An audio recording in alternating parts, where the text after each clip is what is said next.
Having reached this point, I hope you have got an introduction to the fascinating world of game theory and you would want to pursue it on your own.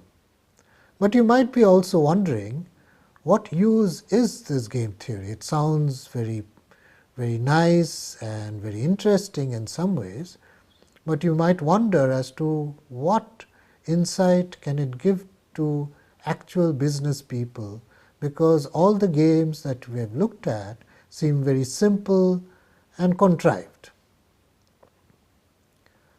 You would be right about that, and the real world is actually much more complex than we can show in games. And if you were to put all the complexity that a particular game entails, then we would probably not be able to get strategies or find equilibrium outcomes for these particular games. But nevertheless, they do have a certain value. One of the values is that if you were to use the language and the concepts of game theory, then you get to think clearly about who your competitors are, what are the actions that are available to them, what are actual strategies and payoffs and information. I think the most important advantage of knowing and studying game theory is that it gets you to realize that you have competitors who will react to what you do. Quite strangely, very often firms and businesses do not seem to believe that there will be some reaction to the actions that they take. And they are always sometimes find themselves in situations where they cannot think that somebody else will react to their particular strategies. If you use game theory, you will avoid that particular mistake.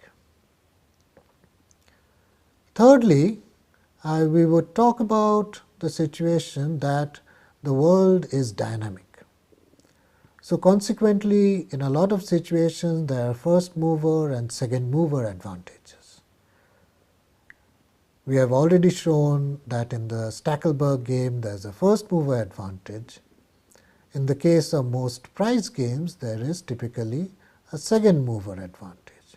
So you should know whether you have a first mover advantage or a second mover advantage and plan your strategies accordingly.